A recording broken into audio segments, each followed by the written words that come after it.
Hi, class. So I'm uh, recording the second two-thirds of the cross-cultural psych. Um, I'm.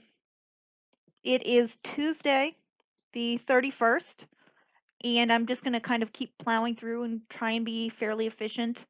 We've already covered kind of the positive psych part, and we'll continue on to more cross-cultural. Last time we left off, I suggested that you watch My Big Fat Greek Wedding, or at least snippets of it to get some sense of how cross-cultural psych isn't just about um, comparing East Asian culture to Western culture.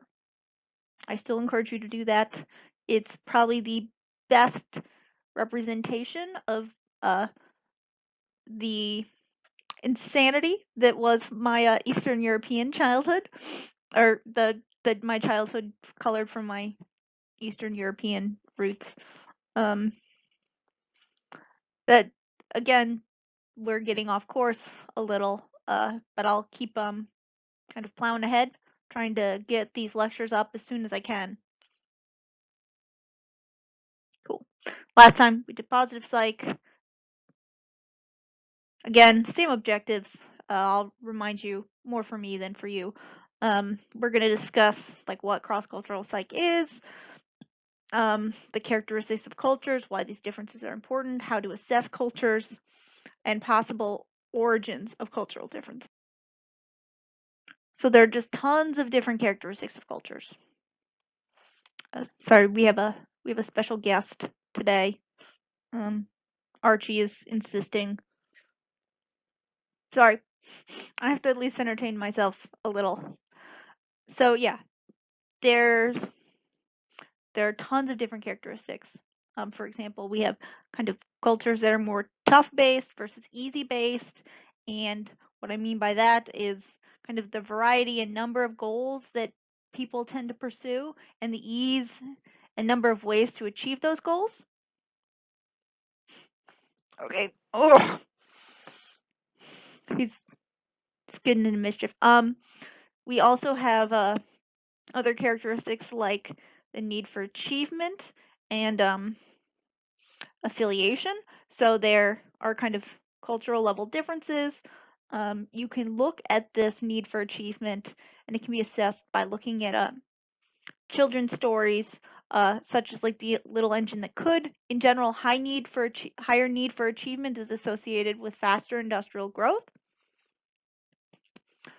Um, let's see. Sorry. Uh, Now we also have kind of levels of complexity. Um, This is based kind of on several variables, for example, like in relationships, so like the number of possible relationships you can have, as well as like in politics, which is described more more in terms of uh, uh, this has got some great detail in an accompanying reader that many of you do not have, that I have in my show notes. Sorry, Archie. Ah, okay, he's cuddly. Um, this is one of the foster kittens that's totally not being fostered. He's mine. All right. Um, so yeah, uh, tightness versus looseness. There's kind of a there's variability in how tolerant people are for deviation from proper behavior. So cultures that are kind of more ethnically homogenous and densely populated tend to be tighter, so they're less tolerant versus looser, where cultures that are more diverse or spread out um, tend to just be more tolerant of deviations from the norms. Sorry. He won't quit until I pet him. So you also have kind of cultures that emphasize kind of head versus heart, and heart-based cultures kind of emphasize or let me back up. And the contrast here is emphasizing fairness, mercy, gratitude, hope, love, and religion versus artistic excellence, creativity, curiosity, critical thinking and learning. Cities tend to, with more strengths in of like head stuff, are more creative and have better job growth when you compare across cities, and tend to have lower unemployment and more diverse immigration patterns. The biggest, though, distinction between cultures, like the classic one that, if you take nothing away from this lecture series, other than, or this lecture, other than I have a special place in my heart for my big fat Greek wedding, um, is also there's a big distinction between collectivism and individualism. And this cultural distinction comes up again and again, and it's fairly salient in the literature. So it's this idea, the view of the relation, like it's distinguished by the view of the relationship um, between an individual and society, and this kind of can be broken down into the rights of the group versus the individual. And in individualist cultures, um, there tends to be a greater value on the rights of the individual. As in contrast, collectivist culture tend to value the rights of the group, the collective benefit. Uh, the sorry, he's yeah. So now the big contrast here is self versus other. Now in individualistic cultures, people are viewed as separate from each other and independent. Like each person is independent, and that independence is a really important virtue in individualistic cultures. Most West, like if you held a gun to my head and asked me what the most like individualistic culture is versus the most collectivist, there's typically a divide, a eastern western divide.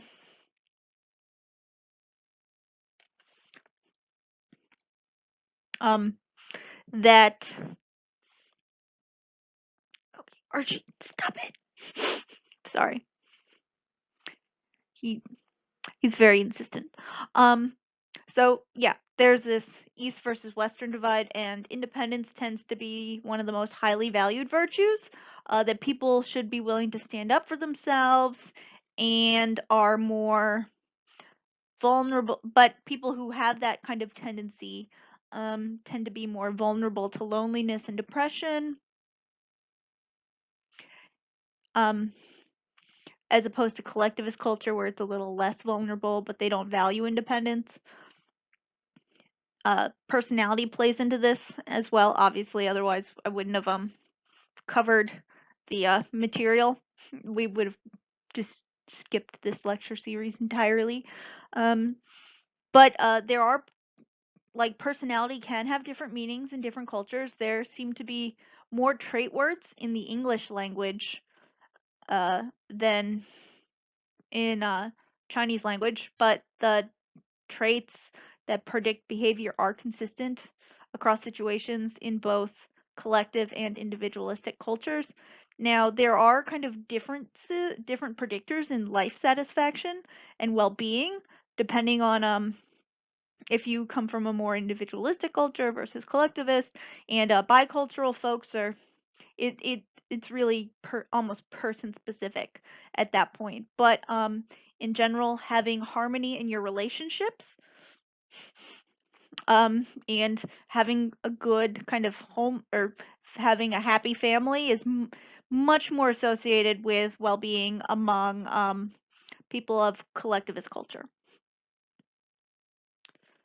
Um, Now cultures, uh, but self-esteem is a much bigger predictor of in is much stronger linked with self-regard in individualistic cultures. Now, as someone who's pretty close to bicultural because of my that Eastern European immigrant background, um, uh, I have this kind of nice, hey, this nice insight and kind of a nice window that many people who've only grown up in one, and in the United States, a lot of your peers uh, will be like uniformly individualistic, and there's some nice perks to having that collectivist piece. Um, but I'm going to keep kind of going along, just to make sure I covered everything. There's this aspect called self-regard. So the need for positive self-regard is more important in individualistic cultures, or at least it appears to be.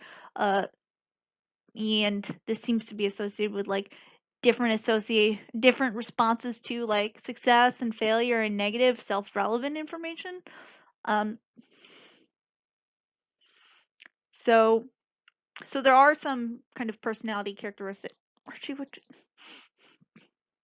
Okay, he's I don't know what he's doing anymore. Uh,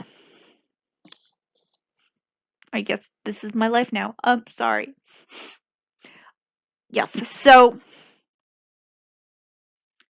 um, but kind of the bigger piece, the one that's I think more salient, and I've kind of already hinted at this, is that family relationship piece. That there's just you have more, and you also have just more social interactions. Um,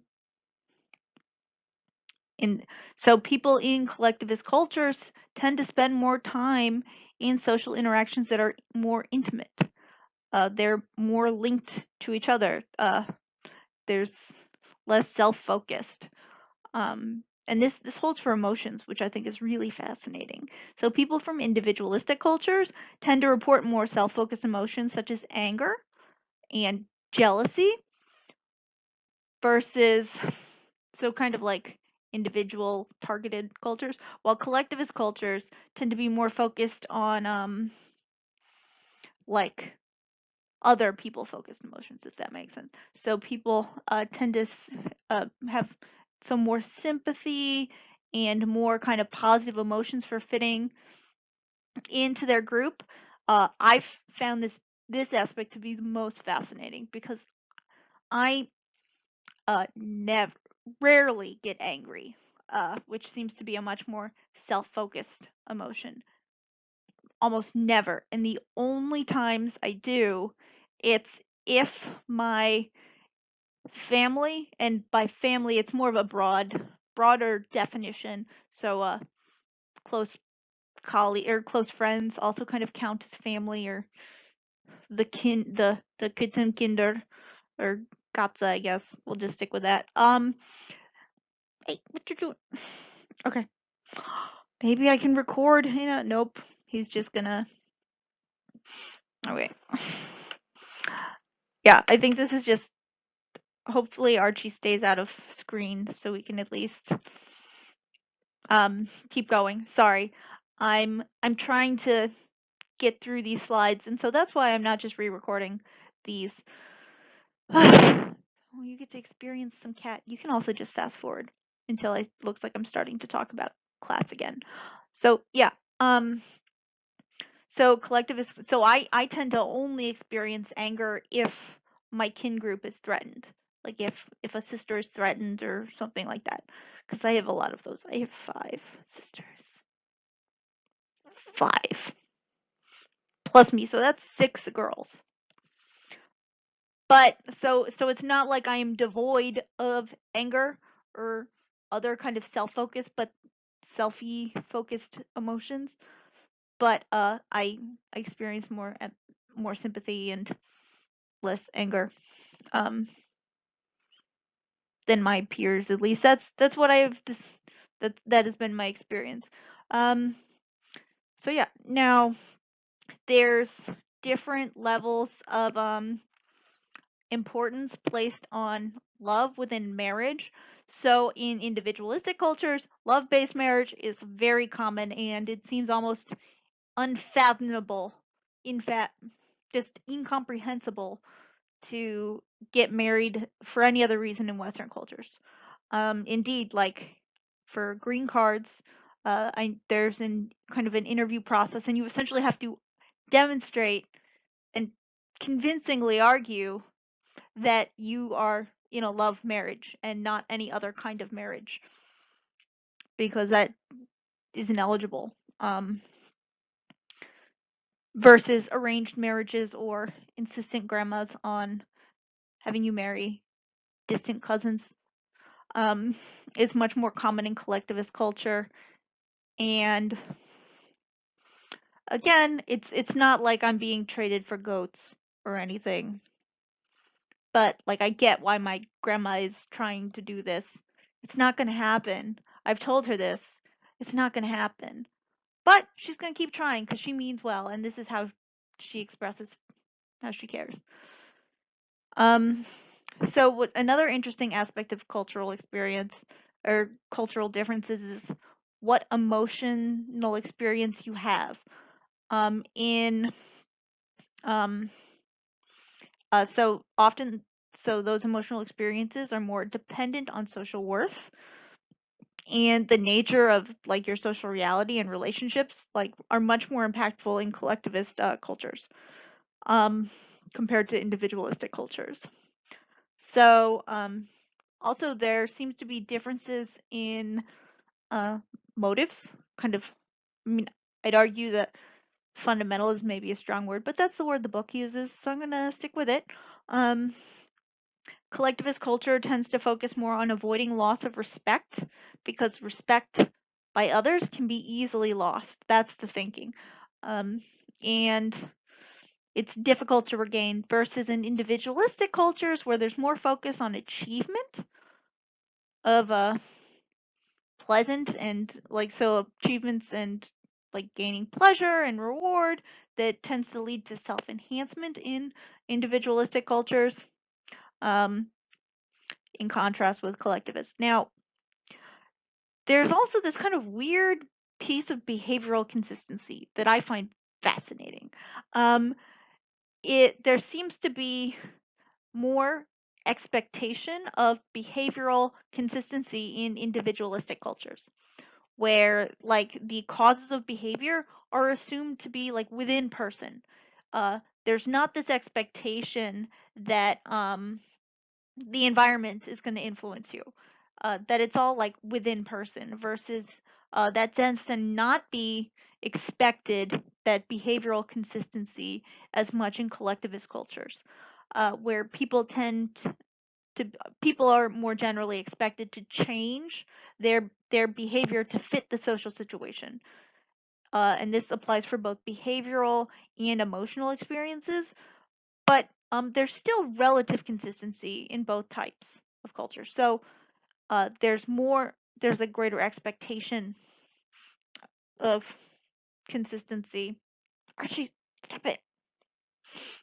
Um, in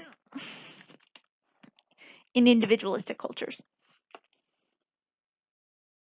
Cool. So in addition to, while individualistic versus collectivist is probably like the key distinction, the like classic distinguisher, there's still more aspects. Vertical versus horizontal. And this is kind of an important, this is kind of like if the first major dimension of culture is collectivist versus individualistic, the other one is vertical versus horizontal. Archie, sorry. And so these can be crossed. So you can have horizontal collectivist culture and vertical collectivist culture as well as individualistic horizontal culture and individualistic vertical culture. So these can be like fully crossed. I've got a table on the next slide. Now, the idea with a vertical culture is that it assumes that individuals are importantly different, so that there's a hierarchy, so that you can have like kind of a rank order, that some individuals are more important than others, versus horizontal culture, where individuals are viewed as essentially equal. Archie, you are blocking my tiny little window. Sorry, this is just gonna be how it is. Sorry. So don't overinterpret that these cultural differences are like just set in stone. I mean, the fact that I've got a bicultural background, because while my mom's side is very much like our family came over in the 50s, the entire village came over early, and so like I've got cousins that are all we can trace back to like fifth great grandma, uh, or fourth great grandma, so it's five generations back. Um, but that's only my mom's side. But also I have my dad's side who've kind of been in the United States since before it was the United States. And so I have both those aspects. And so even though I was born and bred in the United States, raised here, um, and so on paper I should have a perfectly individualistic culture. The fact that I have a mix of biculture, of a collectivist and individualistic culture, and we'll talk about bicultural in a minute, or I will. You'll experience it. Um, kind of, I'd like to emphasize that it's not everyone in a certain country or region or even city will have the exact same culture. There's variability within it, lots of variability. So, so I'm gonna repeat this. It's in the slides, uh, written in the show notes. Essentially, be careful not to interpret cultural differences as meaning that everyone in the same culture is the same.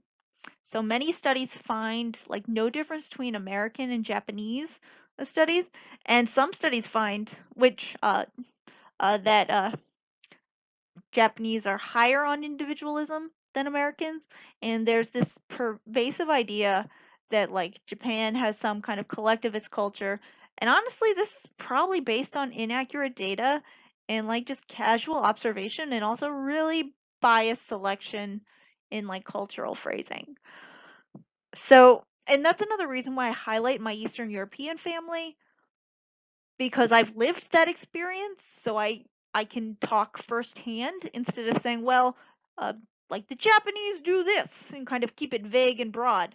I feel like that's just disingenuous, because I mean, not saying that that's the case for faculty who do that. I just find that given that I have this kind of more personal experience with like Eastern European like transplants, um, that I lean on that because that's an experience I know and can attest to its validity. And it is less, I mean, sure, there's still some stereotypes there, but I at least have some information to lean on that I'm confident in, that at the very least it's my experience. There's a lot of variability here, and cross-cultural psych has some shortcomings in that some researchers overgeneralize and are overzealous in interpreting group differences as meaning everyone in that group is the same. Well, in fact, there are differences that just you might not see if you look at comparing like the mean level of like um, self-esteem relationship with like satisfaction by culture. It can get lost. So here's a couple of examples, and at least kind of a way to break down the kind of chunks. These, I realize you can't see me pointing, but yeah. So I'm just gonna go square by square. So collectivism, uh, versus view. Hmm. Okay, sorry, I'm clearly losing my mind. Um. So yeah. Now on vertical dimensions, self is viewed as different from others, regardless of collectivist versus individualistic. Um, but and both have kind of low equality, but they differ in how much freedom they have. I really encourage you to like crawl through the book a bit more, or the online version of the textbook, just to get a better sense of this, because there's using kind of China as a vertical collectivist culture and France as a vertical individualistic culture, again, doesn't highlight the variability in culture and peoples within it. It's not uniform.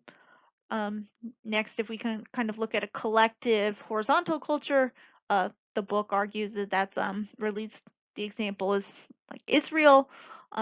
There's a lot of communal sharing, kind of kibbutz style, but there's low freedom and high equality, and it kind of, if you were to only read this table, it would look like um, that Israelis were communists and that they like don't have a market economy. They have a market economy. There's a capitalist society there too. It's not like they're paying everybody the exact same wage for everything. If anything, I mean, look at like Norway has got a market economy, has in this table has high freedom, high equality. Yeah, these aren't perfectly sliced, but there's at least attempts to kind of explain these cross-cultural differences in some kind of structure. And so I definitely recommend looking at this both from the collectivist versus individualistic as well as vertical versus horizontal. Now, horizontal people, all this is kind of at the same level. They're all treated, the idea is to treat them equally versus vertical. Some people are in charge of others, so it's like stacking them. So there's tons of different characteristics. There, and again, I'm going to keep emphasizing this because I think it's really important that there are still individual differences within a society. And these differences are just as important, if not more, than differences like between societies. Um, so one aspect that societies and cultures differ on is honor. Some so high honor tends so cultures that value honor and tend to like place it highly tend to be in places where laws and police are weak or non-existent, and people have to protect themselves, their families, and their property. So the thinking here is that it's really important to not appear vulnerable because this can put the person at risk, like retaliation against insults. It signals that you're like ready to use violence to defend, you know, your property, your family, because there's societies built-in rules just not fit or designed to do that. Next, we have face. So high face is more common in societies with stable hierarchies based on cooperation versus kind of low face. There's tends to be a high motivation to protect one's own and others' social image. There tends to be a high respect for authority figures and avoidance of controversy to maintain that kind of face. Now, third, dignity. It's this belief that individuals are valuable in their own right, and this value does not come from what others think of them, that it's independent of any kind of dollar amount or any like caste system or anything like that. In yeah. So now individuals who are sorry, I'm making sure that I cover all the key parts here. So individuals who more strongly accept the cultural norms in general are more likely to behave in ways consistent with the cultural dimension. So for certain individuals that like just don't accept cultural norms, they are less consistent in falling into that little quadrant piece. Again, there's tons of variability on this. Tons. Now, triandes, so there's 3 dimensions, can kind of be applied, has kind of 3 levels here. And they can be applied to individuals as well as kind of cultures. Because assessing cultures is somewhat similar to assessing a person. So the first one is, let me make sure that I've got this. Okay. Sorry, my notes are in a tiny little box. It's hard to read when I give this. So the first aspect is a kind of cultural complexity. And this can be kind of mapped onto cognitive complexity. So just your willingness to have more kind of complications. So cultural tightness seems to be linked to conscientiousness and intolerance for ambiguity. And next, this third kind of chunk, so like mapping them onto personality, collectivist versus individualistic kind of maps onto idiocentrism versus alliocentrism. It's a dimension of personal values that focuses on whether one believes that a group is more important than the individual. So alliocentrism, or vice versa, if the rights of the individual supersede the rights of the group.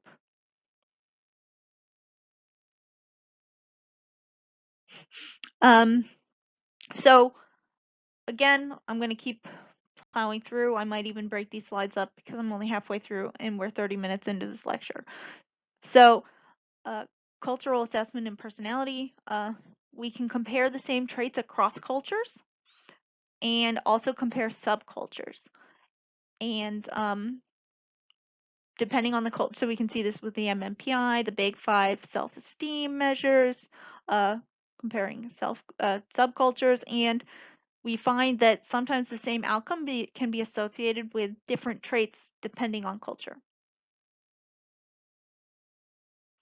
So here we're looking at the same trait of extroversion and looking at average levels by country. Now you can see here that the the mean levels of extroversion are highest in these green and dark orange areas and are lower in these lighter orange and blue areas. Now there's some kind of there are some difficulties by looking at averages of averages essentially. But the idea here is that you can compare traits across cultures, and we do see differences. What those differences are from is debatable. If it's language issues, if it's region-based, culture-based, but at least it shows us there are some differences. Now, we saw similar things with state-level differences in personality, where folks in Colorado were really open-minded and folks in New York were super neurotic. But now the next question is, so different traits for different cultures. Are those meanings the same? So when we translate the Big Five, which were developed in English, to other cultures and other languages, we find that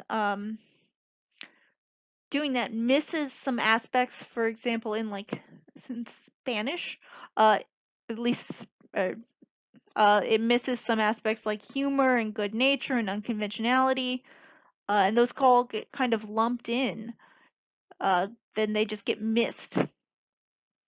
Now, in general, we do seem to find that conscientiousness, extroversion, and agreeableness show up across cultures. They're still not complete agreement on this, but they're considered the most universal. There are some big problems with translational issues. Some words just don't have an equivalent in another language. So Schadenfreude, you can't really, there's not a one word equivalent to it. It's taking pleasure in each other, in another's like misfortune. It's German. And I think it's permeated the language in the United States enough, but it doesn't have a one word equivalent. It's a whole phrase that sometimes involves, I mean, I'm still talking about it. That gives you a sense that there's not a universal like equivalent here. And let's see. There's also just difficulty of translation when even if there is the right word, because you can miss nuance. They're never going to be perfect. And so you have to use some advanced statistical techniques to see how equivalent they are. And also, there are patterns of responding that differ across cultures. There's just a lot of complications here. There's some really cool modeling that I won't dive into, but it's really cool. And so you should talk to Veronica Cole. She's the other quantitative person. She teaches developmental and research methods. She does some stuff like this, and it's dope. But again, I'm going to keep moving forward because I want to get through these slides. Okay, so what's a solution to this? So we can't just translate scales, um, uh, because, well, translational issues, and it assumes this like Western, like, oh, it'll work everywhere else. And so another way to do it is to create endogenous scales. So essentially do the lexical hypothesis again, but for every language. Now, some of the big five traits emerge when you do this. Extroversion, conscientiousness, intellect/openness, and agreeableness tend to pop up. For a Chinese sample and a Spanish sample, they found 7 factors instead of 5, and those aren't the same factors. In China, it's at least this Chinese translation, extroversion, conscientiousness, unselfishness, harmfulness. Now, harmfulness is kind of like the flip side of agreeableness. Also, gentle temper and intellect. Intellect kind of maps onto openness. And 7th, dependency/frail fragility. Now, in Spain, the Spanish translate or version of this, so you had positive valence, negative valence. So just like positive words in general, negative words in general, negativity, positivity, they kind of map onto neuroticism and extroversion. Positive with extroversion, and negative with neuroticism. Conscientiousness shows up, openness, agreeableness, and pleasantness of emotional experience is the 7th one. Or 6th one. I lied. I cannot count. And engagement/passion is the 7th one. Okay. Next slide, please. Cool. So there's a lot of cool work done in cognitive psychology about what degree do people from different cultures think differently.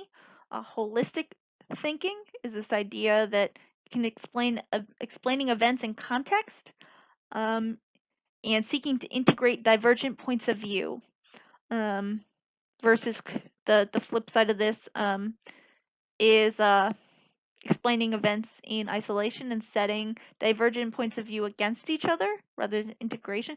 So East Asian, according to the book and a lot of research, tends to have a more holistic view than Americans, as well as Japanese and Chinese samples tend to be more willing than Americans to describe themselves in contradictory terms.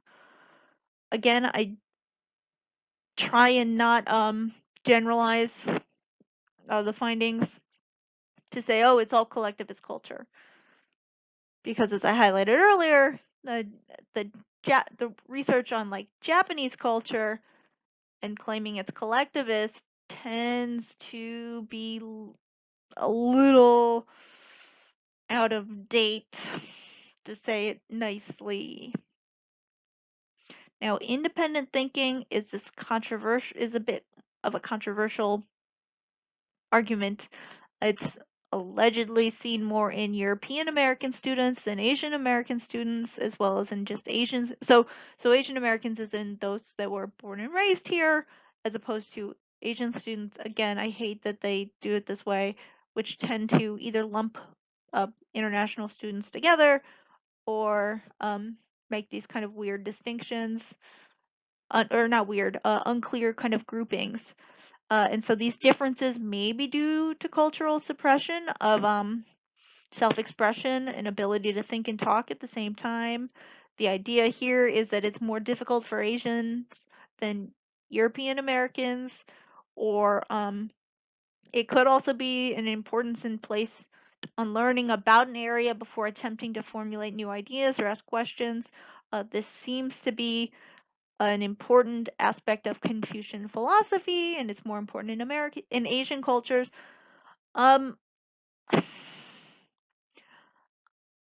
There's a lot of stereotyping that goes into like early interpretations of these findings. And you're going to see me being just generally a little uncomfortable with that aspect because it makes a lot of leaps that in general is just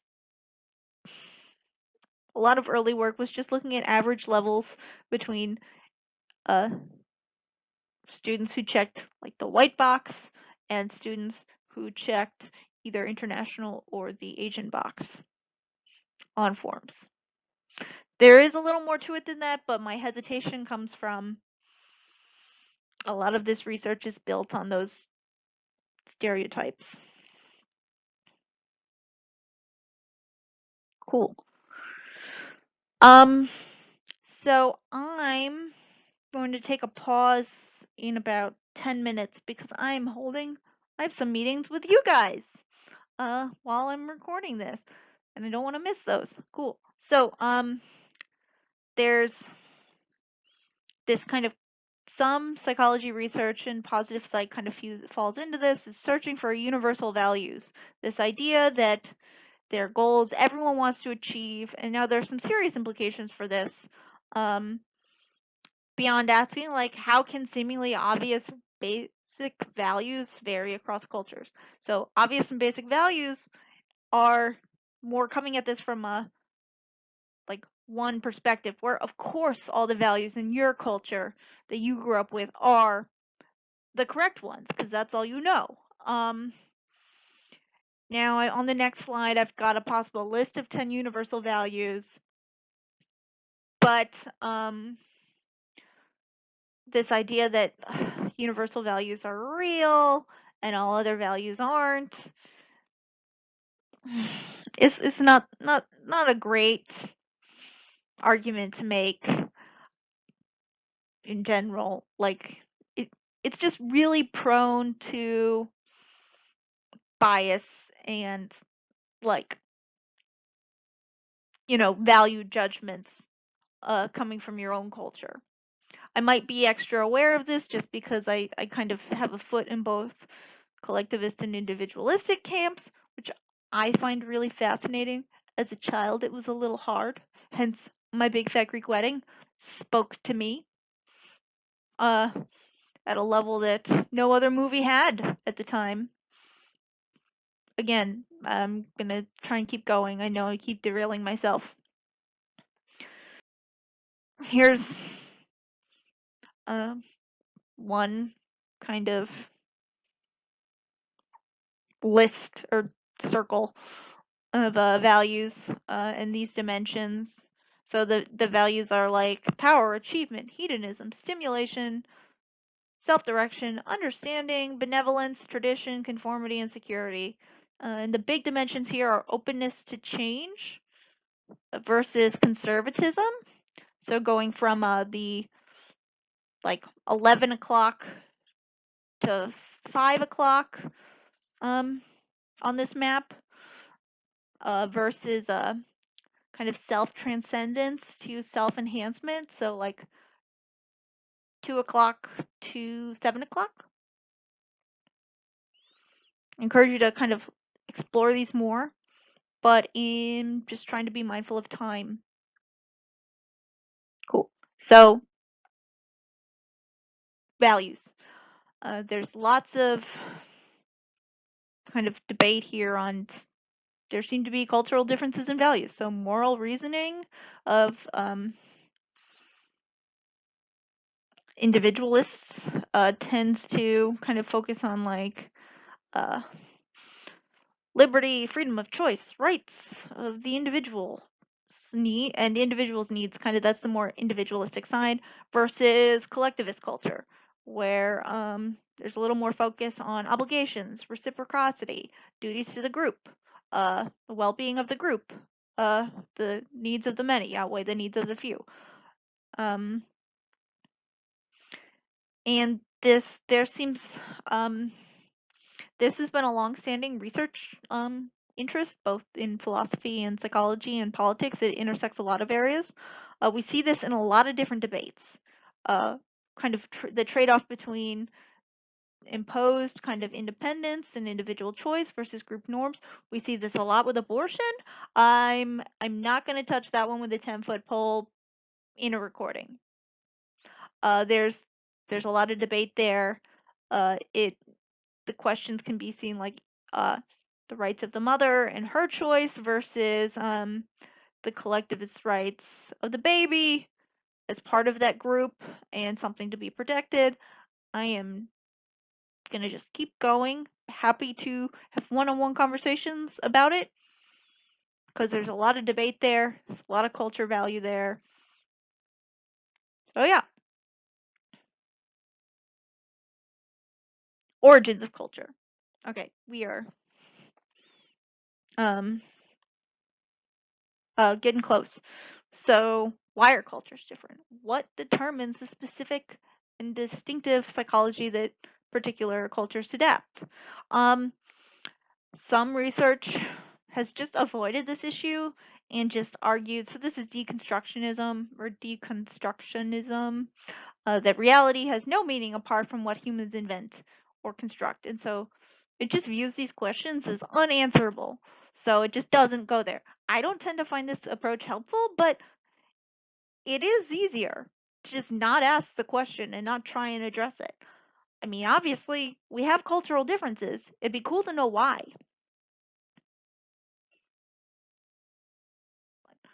So there's this older ecological model. So it's the ecological approach is this idea that views that differences exist between different cultures, and they developed because of different circumstances and the need to deal with problems. So the more linear approach goes from ecology, which is just the physical layout and resources of land, and like distinctive tasks and challenges that cultures like have faced. Such as like need for complex agricultural products or projects and water systems, requiring like coordination and results, leading to more collectivist society versus needs for hunting. And I kid you not, this is the default. Like, so I took this example verbatim.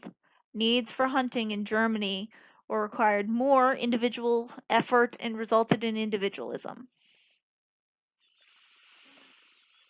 Mm, I have some knowledge of the history of agriculture, and I really don't think we can break it down as simply as, well, the Black Forest of Germany, which wasn't even a country for most of this societal lifetime, or a national identity or cultural identity of any kind.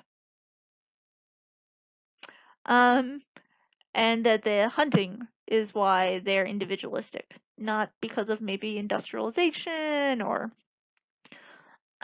it starts to get me in concerned the same way that evolutionary psych does, where these are hard to test. So in this linear model, you've got like ecology leading to culture, which leads to how you're socialized, which leads to your personality, which leads to behavior. So the straight line.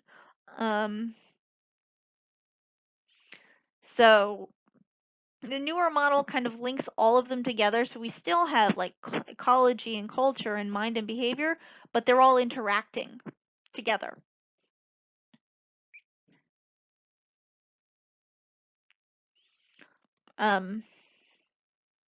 And so I have some more examples in the show notes, but it's really speculative. It is really hard to untangle.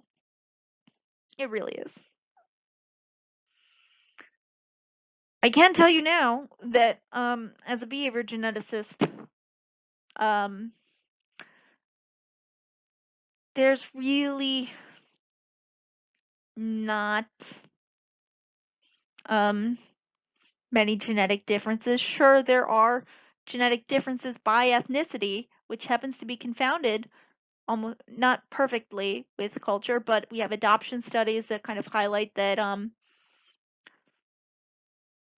whatever culture you were raised in tends to be predictive of your kind of cultural persuasion as opposed to your innate genetic upbringing. We see this with a lot of adoptions from, I mean, Yeah, no, we see this with adoptions, like international adoptions all the time.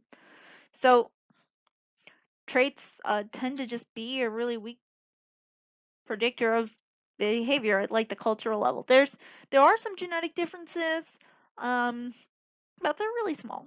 That's what I'm trying to say here. Cool. So again, it's not genetic. There are little things like maybe lactose intolerance leading to more like herding culture or lack of herding culture, um, which is a genetic thing, the intolerance. But um, there's just more problems with this view than it can like kind of rectify. Culture is really not sharply divided into categories. It's really fuzzy, and culture is based way more than just your genes. So it's possible that like the genetic components of personality could influence culture, but not a lot. Their links are super weak, and people can belong to more than one culture, which in and of itself kind of throws some cold water on this narrative. Excuse me. So there are a lot of challenges with cross-cultural research. You have ethnocentrism, which essentially boils down to judging another culture from the point of view of one's own. So like just viewing it from your lens and not like viewing it from their own perspective, just looking at it like an outsider looking in, as opposed to someone like observing it like and having all the context. Um, Observers really need to understand the culture and the assumptions like underlying it. It includes just understanding behaviors within that culture, and this is really hard to do. Often it requires people who've had experiences in both. That's probably why I keep talking about my Eastern European family, because it makes me aware of those cultural differences. So I'm very aware that there are assumptions because I see them. Now, a lot of cross-cultural research tends to exaggerate group level differences, so because it focuses on those differences. And with really big samples, you can find group level differences, but the effects are really small. And they're often, these differences are assuming that all individuals in a culture are alike, just that broad assumption. And there's also this like outgroup homogeneity bias where you just assume that if they're not part of your group, they're all the same and they're all different from you. So they're same as each other, and that sameness is different from you. So the last little pieces I have here are about cultural relativism. It's this idea that all cultural views of reality are equally valid. So you can't judge a culture as equally bad. This is kind of taking a really extreme interpretation that like no judgments at all. This really doesn't, it's, there are some cultural practices that are just not good, like ethnic cleansing, terrorism, female genital mutilation are all cultural practices that I would argue are not, you know, that they are inherently bad. Please don't, you know, kill other people or mutilate your kids. Just don't do it. It's bad. I'm willing to make that judgment call for all time on video. So understanding that there are some things that are universal, they can be universally bad or universally good, but so it makes this quest actually something important that we really should try and understand. And not just assume, oh, well, every culture is equally good, every value within a culture is equally good. Mm. Valuing female autonomy is good. It used to not be a value in many cultures, but now in many of them it is. I like having the right to vote and, owning land and things like that. Cool. Um, hey folks, so I'm back. I mean, for you, it seems like I was right here, but I disappeared for a little bit for office hours, and now I'm back. So I'm going to record these last two slides and then upload. My intent to keep this short clearly failed miserably because this is going to be about an hour or so. I'm going to try and keep it quick. But yeah, so challenges and new directions for cross-cultural research. So it's difficult to define culture. Some should, like, so there are big questions about should culture be based on language, geography, political boundaries, or something else. And it often feels like cultural groups are somewhat arbitrary. Like, and people can belong to more than one culture and see the world in themselves in terms of their personality through more than one cultural lens. As I've already kind of talked about bicultural a little and talked about my own biculturalness.